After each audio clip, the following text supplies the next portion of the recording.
Imagine this. Imagine a time in America, not so long ago, when a little girl growing up in a rural Navajo community traveled with her family several hours to Church Rock, New Mexico. Why? So she could see a shiny light bulb on her grandmother's porch. I mean, it sounds simple, right? But this is the first time this little girl's grandmother ever received electricity. And you could also say this was the first time that she became illuminated in becoming an engineer and helping out her community. Well, this little girl's all grown up, and she is Sandra Begay Campbell, researcher at Sandia National Labs. At Sandia, she works closely with the government and regional utility companies to provide renewable energy to thousands of Native American families. Her training as a scientist in solar energy and infrastructure development, and her background as a Navajo allow her to serve as a cultural interpreter and an expert engineer with the Department of Energy's Tribal Energy Program. She's received numerous accolades for her work, in particular from the Lifetime Achievement Award from ACES, the American Indian Society for Engineering and Science, which is a sister organization to SACNAS. And one of her big ideas, one of her big goals, is about changing our world. Changing our world. This is also the title of a book she appeared in, to empower the next generation of women and engineers.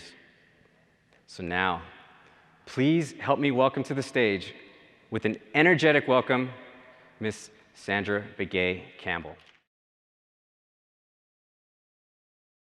So think about this. We just heard how the previous executive director for ACES is helping to bring renewable energy to future members of SACNAS and ACES. How about that? That's awesome. Talk about connecting communities. And it's great because our next speaker is with a company that's connecting the world through faster processors, smarter phones, advanced robotics. Students, he's helping to improve your gaming experience when you're not in the lab. They're even helping to cure cancer. This is Intel Corporation. Mr. Ernesto Felix. He is currently the global manager for diversity and inclusion at Intel. It's a company he's been with since 1995, and tonight he's going to get personal. He is going to be sharing some insights on the value of self-expression, staying current, and professional development. And these are all topics he's very familiar with because he's part of a leadership development program at Intel, which also has a strategic focus working with Native Americans and Hispanic employees.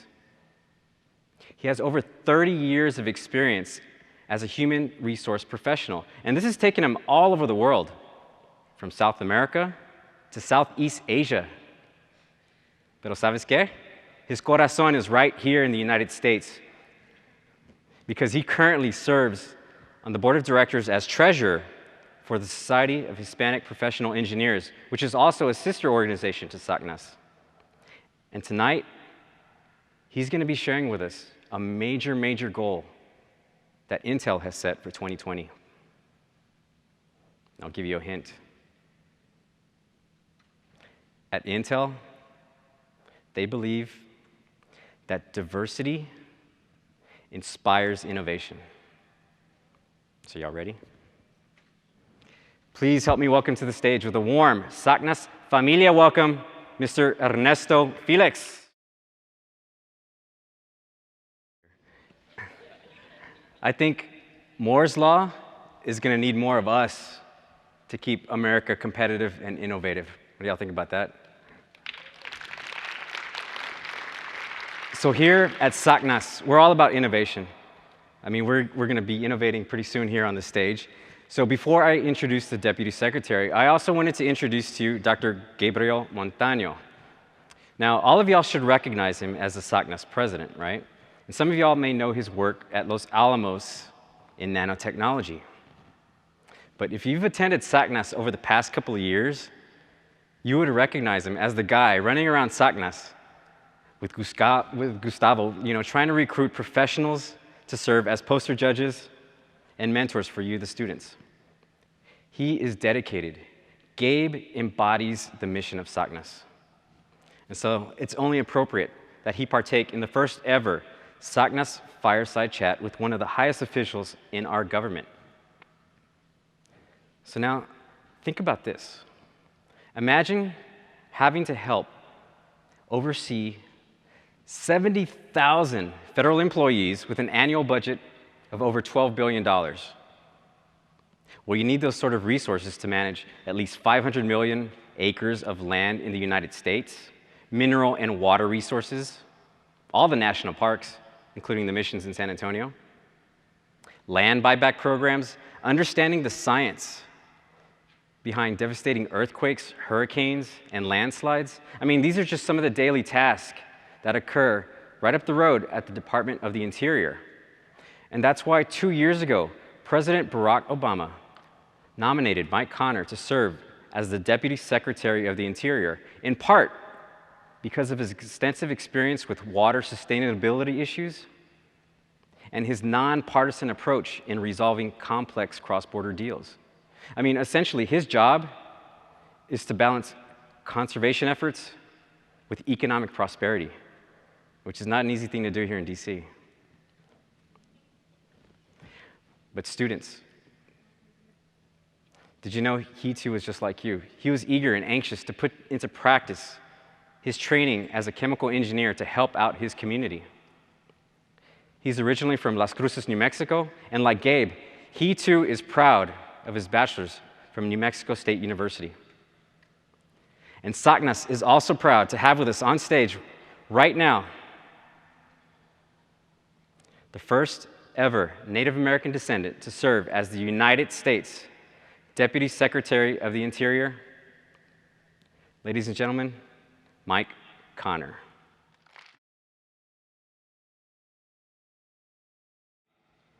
SACNAS really is about culture. And Gabe, we both know that SACNAS is about science. So what better way to kick off day 2 than with a scientist from Los Alamos National Laboratory working on nanotechnologies, Dr. Jennifer Martinez.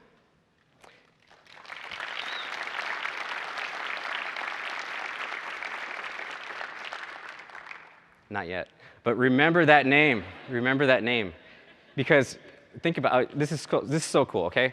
She utilizes nature to create biomolecules that protect our families from biological weapons.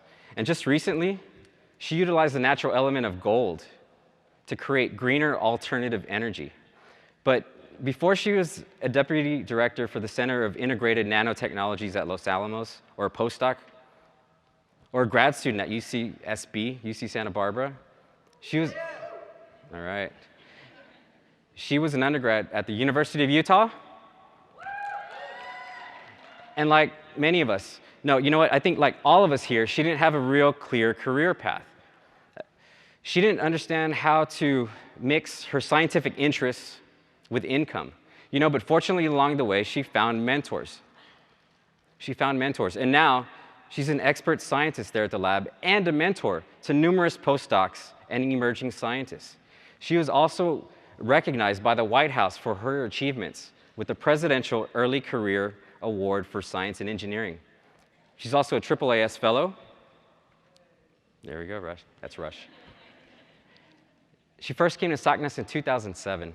And so she understands that we come from a diverse culture, diverse scientific backgrounds, and that is so key in explaining your science to the public. So SACNAS, enjoy her story as she shares with us what she does, but why it is so important to society. So please help me welcome to the stage Dr. Jennifer Martinez. Yesterday, we heard from the Deputy Secretary of the Interior on the value of preserving nature, natural resources. And today, you're going to hear on the value of another resource that is absolutely essential for keeping America strong. That resource is you, the next generation of SACNAS scientists. Now, our next speaker is with an organization that has a slightly different mission than SACNAS, but we share a similar vision on what a great America would look like. And this looks like a highly educated workforce that is diverse in STEM. Ms. Sarita Brown. She's a colleague of Deborah Santiago, who unfortunately couldn't be here this afternoon. But Sarita Brown, she is currently the president and co-founder of Excelencia in Education. It's a nonprofit organization based here in Washington, D.C., whose focus is to ensure student success, your success, through data, research, policy advocacy, action. She has over 20 years of experience with government, higher education. In fact, she established the Office of Minority Affairs at UT Austin.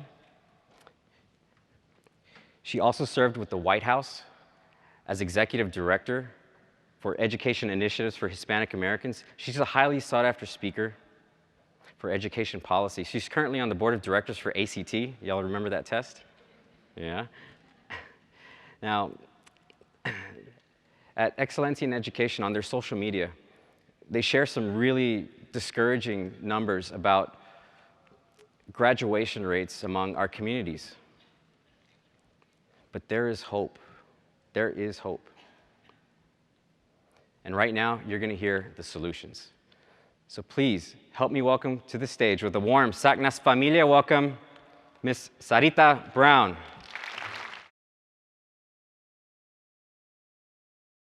Believe me when I say that SACNAS is a community. It's incredibly diverse. Our next speaker has been with SACNAS since the Bee Gees were cool. Look, all the millennials are trying to figure out who the Bee Gees are. It's Michael Sesma. Dr. David Burgess.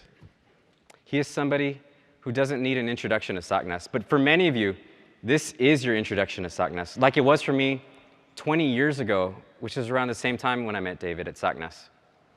I've seen him progress from a young faculty researcher to a professor of biology at Boston College.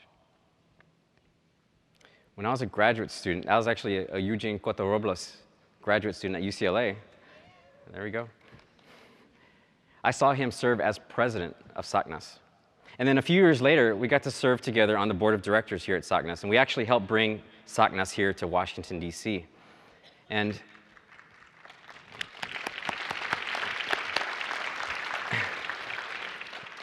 you know what? And tonight, he's going to get really personal with us. He's going to share with us a very difficult but incredibly meaningful decision to come to DC and spend more time to DC.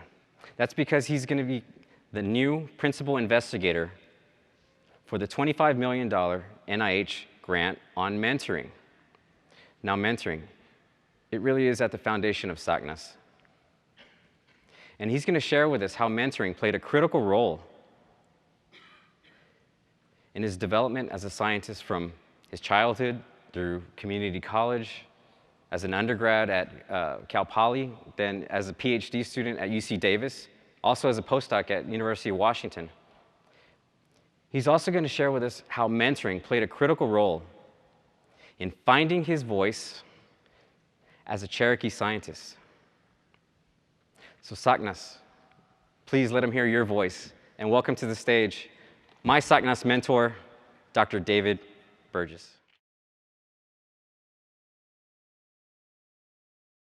We just heard about the power of mentoring, and we're grateful that government agencies recognize the value of SACNAS. But you know what? It's up to us as scientists to convey to society not just what we do or how do we do it, but why do we do science? Why do we do science? Communicating science to the public. I mean, after all, it's not rocket science. Our next speaker should know because he was a rocket scientist for 11 years at Princeton University before he became an 8-term congressman from New Jersey, Dr. Rush Holt.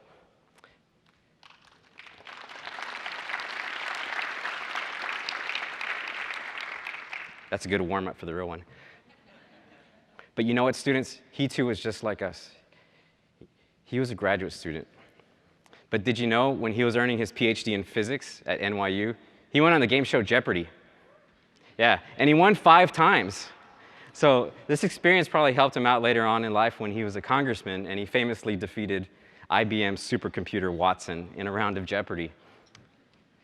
His experience as a scientist also came in handy when he helped to reduce nuclear weapon proliferation. Yes, saving the world, basically. His experience as a student helped draft legislation to reduce the cost of college. And all of this experience helped him to increase federal spending for research, science education, and innovation. Now, he believes that good policy should be driven by evidence-based science, not politics. Not politics. So how did he get into politics? In part through the AAAS Science and Technology Policy Fellowship, which he said was life-changing. It was life-changing.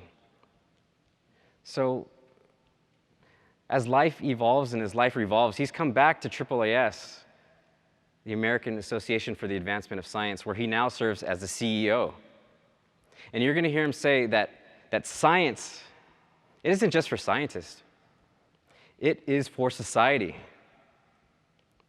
Well, our society, SACNAS, which is a key partner with AAAS through the Leadership Institute, we're excited to be part of his new chapter in his life. So, as a proud SACNAS Institute alum, I'm excited to introduce to you educator, public servant, and scientist, Dr. Rush Holt.